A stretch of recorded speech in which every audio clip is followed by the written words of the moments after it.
Hey, what's going on, guys? So for today's video, we're going to be discussing food preparations or emergency food.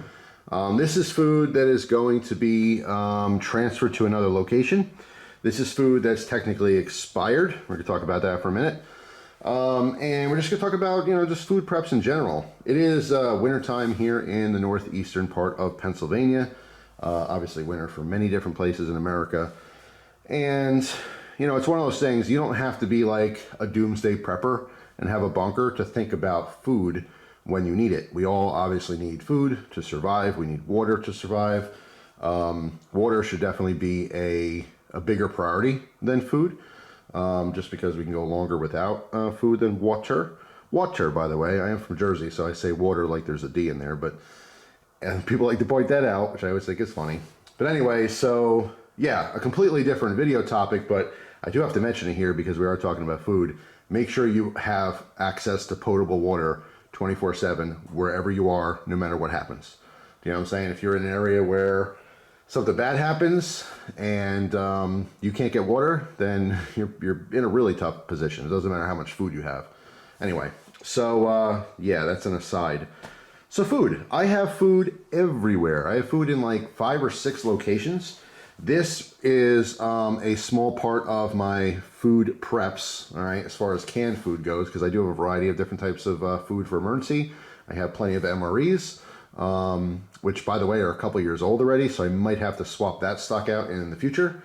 And we're going to talk about the difference, too, like things that are really past their due date, like with canned food. I'm definitely going to get into details there, because a lot of people don't understand, and I've had questions about that over the years. But this is stuff that technically expired. Like if we look at this can of SpaghettiOs here, this was good until October 14th, 2021.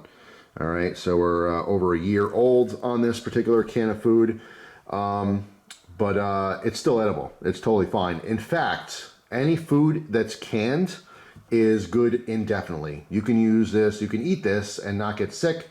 Well, I shouldn't say that. That's an aside, which we'll talk about in a moment here. But you can eat this food. It's edible 5 years after its expiration date, 10 years, 20 years, 100 years, 200 years. Technically, it's edible.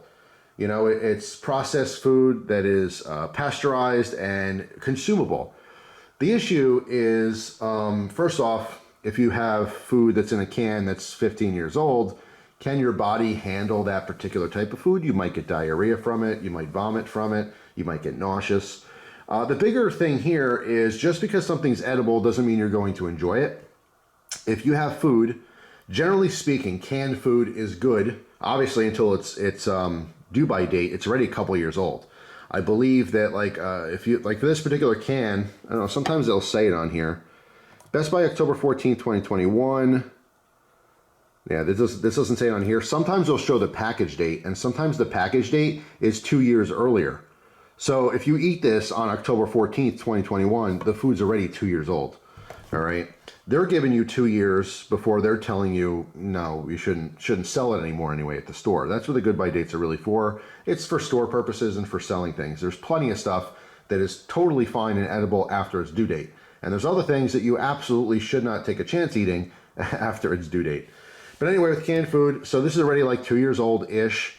The general rule of thumb is if you have a can of food that's expired, it's still totally fine to eat. It's going to be the same exact experience up to about 2 years after that date. So again, in this particular case, you can eat this up until October 14th, 2023, and it would be the same experience. Now, the problem is that once it gets like 5 years old, 8 years old, 10 years old, and older, inside the food starts to break down. It loses its texture, it loses its color, it loses its flavor.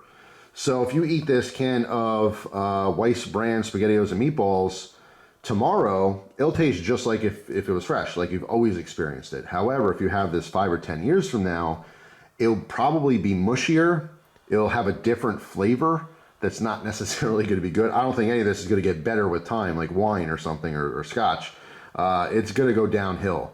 And who knows how long, maybe in 5 years, maybe in 10 years, maybe it'll take 30 years before it actually starts tasting and looking and feeling different. But I'll tell you what, if you think you're eating spaghetti and meatballs and the meatballs have, kind of fell apart into the spaghetti and the spaghetti's falling apart, having a weird texture in your mouth, like when you're eating this, you know what it's supposed to feel like and taste like. And so if the texture's different and the flavor's different, it's going to be disgusting to you, and you might end up just throwing up or just not wanting to eat it. It would be total torture. And when you're storing food for preparations, you're not looking to just stay alive and be tortured every time you have a meal. The food itself is supposed to be something to look forward to. You're going to be, extremely high stress levels. You're going to be extremely tired. You need this energy, and the food should be somewhat, I mean, not necessarily delicious to you, but it should be something to look forward to. Oh, I can't wait for a meal. You know what I mean? You don't want to have a 25-year-old can of spaghetti or meatballs that's soup. That would be disgusting. So even though it's edible, it doesn't mean you want to eat it. So that's something to consider here. But the first point I want to make in this video is, again, you don't have to be this huge prepper. Okay, winter's coming. There's always a possibility. Everyone's situation is different. You may or may not have a generator. You may or may not have other people around you that are close enough to walk to that have food supplies, But I think it's a good rule of thumb for anyone to just have like a week or two's worth of food, just always there. You never know what happens. And again, in a totally functioning society, if there's a massive snow and ice storm, there might not be any power, any way for you to travel for days or weeks. Eventually society's going to take care of it. Eventually they're going to, plow the roads and throw down salt and all that kind of stuff. But, you could be in a bad situation. It doesn't have to be the end of the world. So you should always have at least a week's worth of food in the back of your pantry, in the back of your, kitchen cabinet, somewhere else in your house, just in case. Now, my problem is that I have a hard time rotating this food. So when I bought this food, this stuff I actually bought during the beginning of the pandemic. Right when we started seeing all those empty shelves at the grocery store, people are starting to panic and stuff like that. I already had food preps. But when I had a chance, they put out a fresh pack of spaghetti and meatballs. I'd grab 2 or 3 cans. They put out a fresh, pallet of canned fruit, pears, whatever. Peaches, all kinds of stuff. I'll grab a few cans, and that's what this stuff is. This is part of a bigger pile of stuff. Where this was located, I have a hutch in my house, and the bottom of the hutch is just storage for things. And in that area is where I happen to have this food. I had a total of 46 cans. So 46 cans of just a little bit of diversity. I don't try to go crazy with my food preps. I don't have like every possible thing I ever want. I did that in the beginning, and I think it's unnecessary.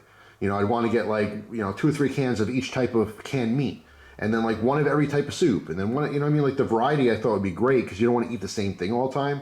It makes things more complicated. It's really unnecessary in my opinion. I do think even more important than food, if you're storing food, more than likely if you're eating canned food in an emergency, you're not going to get the proper nutrition. So I think it's a fantastic idea and a must to stock up on just general purpose, adults, and of course if you have children, vitamins. You should have a couple bottles of vitamins. Make sure they're always, okay to eat. They're not, 20 years old at some point. But yeah, you should be taking a daily vitamin, especially in an emergency situation where your diet is not diverse. Your diet is not bringing in all the stuff that your body needs to, have a normal and even above, peak performance. Now, before I get into more about canned food and stuff, I have to say, if you are storing emergency food like this, if you have to eat this stuff, if it's a real emergency, you should pack away and store up vitamins. All right, adult vitamins for the adults, obviously children vitamins if you have children or young ones around. It's just a good thing to have because if God forbid there's some kind of longer experience. Now, if you have to eat canned food for a week or two, who cares? But if you're talking weeks, months, years, which some people would dread, having some kind of, society fallout for years.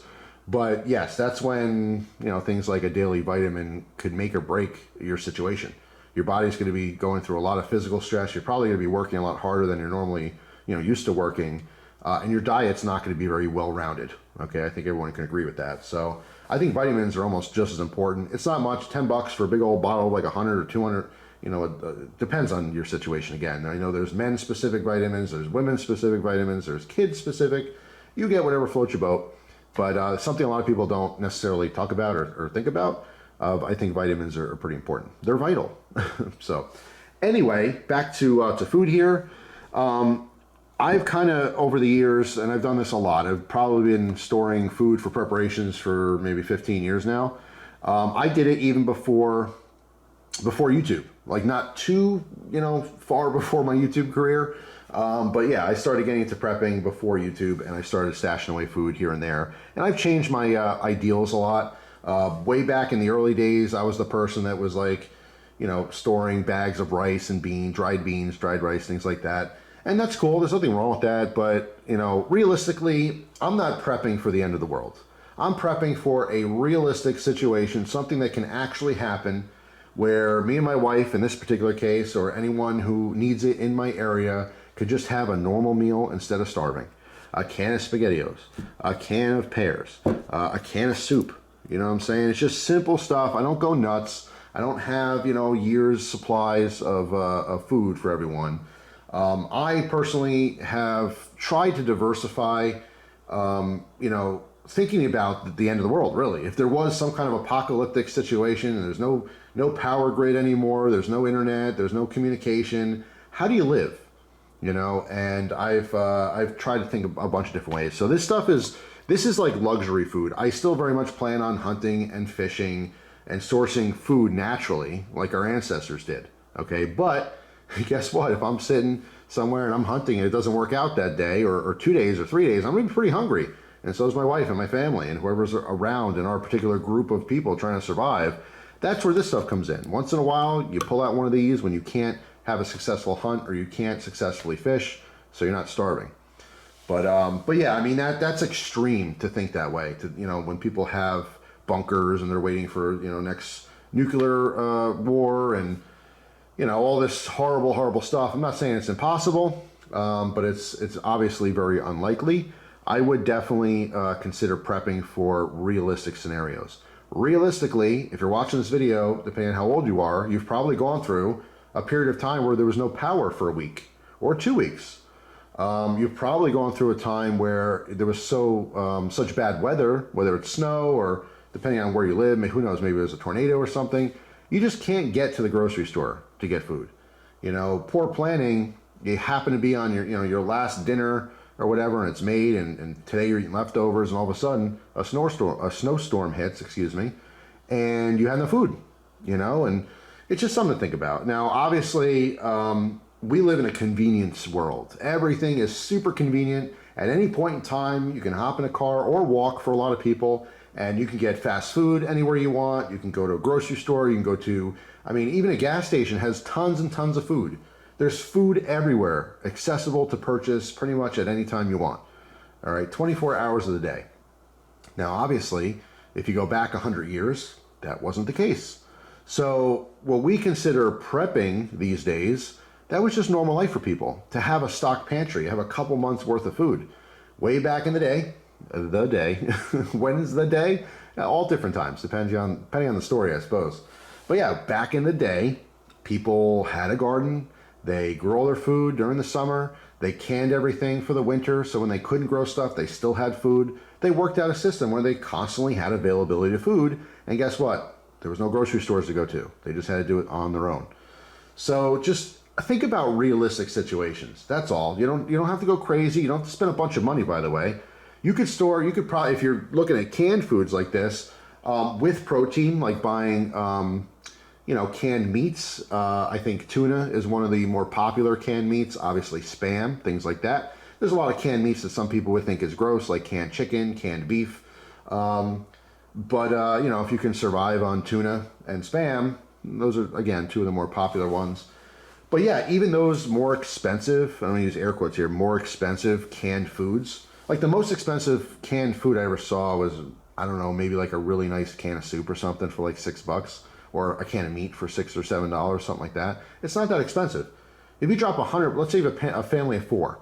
If you drop $100 on canned food, you probably have enough food for all 4 people in your family for at least a week or 2. It's not preferable. You don't want to live on canned food. It's just not delicious food most of the time, but it's acceptable. It's better than nothing, for sure. It's better than starving. But yeah, so this video got a little off track. I have a lot to say, a lot of different things to say, and it's hard to kind of stay focused. But the first thing I want to say is, hey, if you happen to store food, check your cans. That's right. It was time to check the cans. I took out what was past due, and this is going into a second reserve. So when I have cans that are no longer within their goodbye date, I store them somewhere else as a backup to the backup. So if I can't go to the grocery store, I have a set of canned food as well as other food that is totally fine to eat. If that runs out for some reason, I have this type of stuff, which is still technically fine to eat for at least a year or two. Now, I just get a variety of stuff that, you know, I would like and it wouldn't be gross to me. I mean, I actually really like canned beans. That's totally fine. Canned chili. The fruits, I love canned fruits. That's totally fine. Prepared meals are easier too as well. Like, you know, you might get tired of eating just raw beans and just, okay, can of corn, can of green beans, can of peaches. Now you got to, you know, who knows what. You're not necessarily doing a lot of cooking. Of course, you can do cooking, but for me, this is like open the can, eat at room temperature type stuff. You know what I mean? I'm fine with that. My wife's fine with that in an emergency. Definitely doesn't, she doesn't prefer that. But I don't have to have any of this cold or hot. And that makes a huge difference too. If you, like for example, spaghetti and meatballs, I don't know what it is. I ate this stuff when I was a kid, right out of the can. If you serve this to me cold, I would think, that's gross, but I'll eat it. If you warm this up in a bowl like a normal human being, I would think, that's gross, but I'll eat it. I just like it room temperature. So that couldn't be any easier as far as food preps. There's the food, open the can, eat it, enjoy it, and that's it. I actually like the flavor of it, even though it's horribly processed food and it's bad for you. Something else some people might want to consider is the sodium content in all this stuff. A lot of preserved food have tons of salt. You obviously don't want to have tons and tons of salt if you have different issues, medical issues with having a lot of salt in your diet. You know, obviously, you know, having a bunch of salt like that is going to dry you up too. You know, you have to drink more fluids. So it's something to consider as well for processed foods. But yeah, it's just stuff I would normally have. You know, here's corned beef hash. Fantastic breakfast. I can eat this room temperature. I'd prefer this hot. I'd rather have this, you know, cooking in a pan, of course. But I can eat it. I'm not going to throw up or be grossed out by it if it was room temperature. So, yeah, I mean, it's just one of those things. So the first part of the video, the first point I was trying to make, if you do store this stuff, check your dates. This is your reminder. Go check your dates. These guys was like a last second thing. I actually didn't write on these. What I like to do is I'll look at the goodbye date, all right, which is always on the can somewhere. This one's good till December 10th, 2021, all right? And what I'll do is, regardless of whether it's on one side or the other, I'll write it. I'll take a Sharpie and just write it real big. I'll just write 12, 10, 21, all right? Or in some cases, I'll just literally write 21. So when I'm looking through here, I don't have to take each can and, okay, what's this one? And try to look at the fine print and, you know, maybe it's legible, maybe it's not. No, it's a great idea, just real big so you can visually see, just if the pile is 5 feet away from you, you can still see the dates and everything, so you just grab something and you're good to go. One thing to really look out for, actually two things. Make sure your canned food, you should check this, you know, every 6 months or a year. Just make sure that, number one, there's no major rust. Like, for example, this can, I noticed when I was showing this to you, there's just a little bit of surface rust here. I mean, it's totally fine. But once you start getting significant rust, you could let air into the can. Once air gets in here, it's spoiled. It's no good. So regardless of wherever you happen to live in the country, what your humidity is like, if you're by the coast or if you're not, you know, eventually this stuff could rust out. And if it compromises the can and air got in there, it's no good. You have to throw that away. Do not take a chance. You don't want to get sick.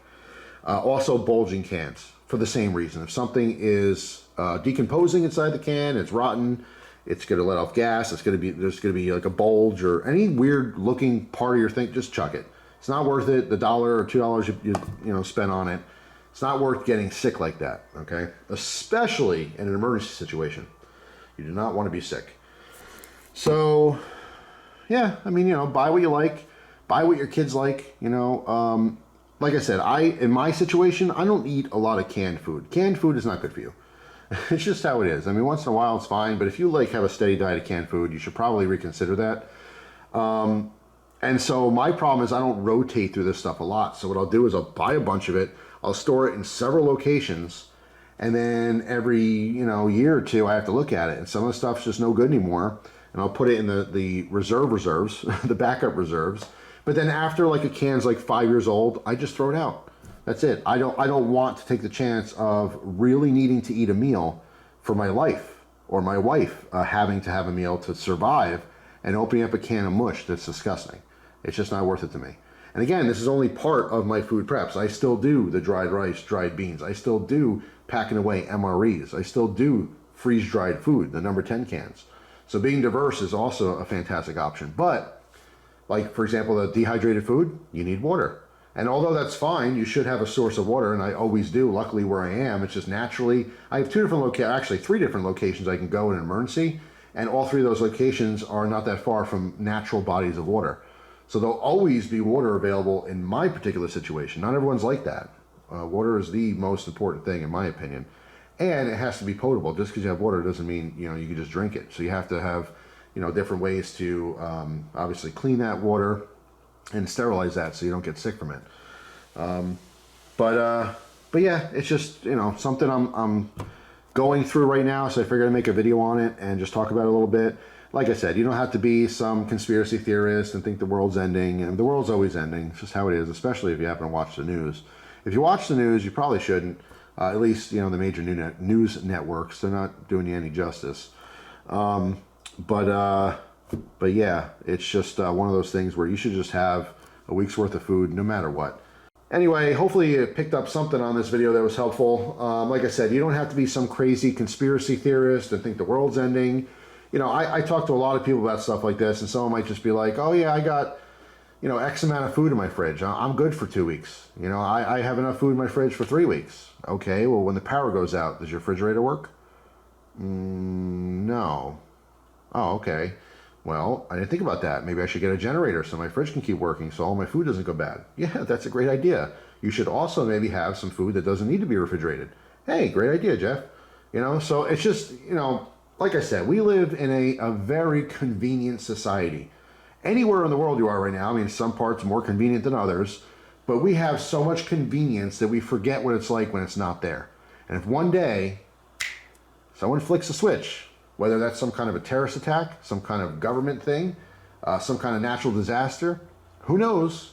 But if those conveniences go out the window, everyone's scrambling around like a bunch of ants that, their anthill just got stepped on. They don't know what to do. It's full on panic.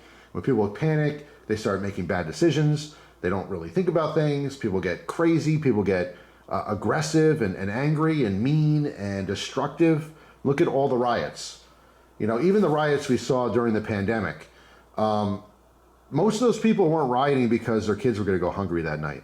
Think about that. A lot of that stuff was political. A lot of that stuff was, driven by people being annoyed and angry. But think about people who are really desperate. When people start getting hungry and people start getting desperate, they will do whatever is necessary to get that food. They will do things they never thought they would ever do in their life. And I would say, especially if you got kids or family, and your kids are hungry, they haven't eaten in a day, you see someone with food, you're getting that food, whether you're dying trying. So like I said, in desperate times, human beings become animals, complete animals. And, if you watch some of that riot footage, you might be thinking like, wow, what a bunch of animals. That's the tip of the iceberg.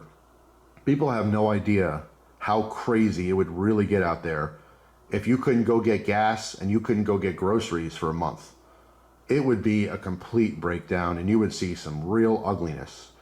It'd be nice to just be hanging out in your house with tons of food, hang out, read a book, you know what I mean? Have your gun loaded, stand guard, because those people might be, walking up to your door looking for food too. So yeah. Anyway, just something to think about. That's it. That's it for this one. So I'm getting rid of this stuff. Again, these are going in the backup reserves, and I will slowly. I'll watch out for sales. I don't like overpaying for anything. I'm definitely a person who enjoys a deal. So I'll look out for canned food sales and just little by little just restock what was there. That's it. And like I said, I don't have food for years. I don't have all the answers, by the way.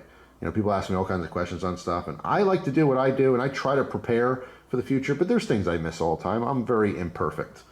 So, but if I can throw out an idea or two that you might not have thought about, like the vitamins, and it helps someone, that's awesome.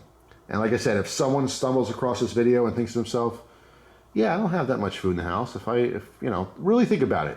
Right now, as you're watching this video, front door gets locked, you're in your house, you cannot leave for 2 weeks. What are you doing? What are you eating? What are you drinking? Where are you going to the bathroom if your plumbing doesn't work anymore? Everyone is a prepper. We're just on different wavelengths. When you're driving around and you have car insurance in case you get into an accident, you're prepping. you have prepared financially for an accident. You're not hoping there's an accident, but if there was an accident, you feel good that you've made that preparation, right? That's a very simple prepper mindset. And everyone really does some kind of prepping in their life. They don't just wing it every day, walk out the door and, wonder what's going to happen. We all do stuff. You pay your bills, that's prepping. You don't want to have the repercussions of not paying your bills. You're driving around with a spare tire, you're driving around with a AAA card in your wallet, you're driving around, this is just some examples. Obviously, any type of insurance is just that. If you have insurance, car insurance, health insurance, home insurance, you name it, you're a prepper. You might not think about, buying canned food, but maybe you should. That's why I'm making this video. So anyway, that's all. Hopefully you guys have an awesome day. Thank you so much for watching, and I'll see you tomorrow with a brand new video. Take care.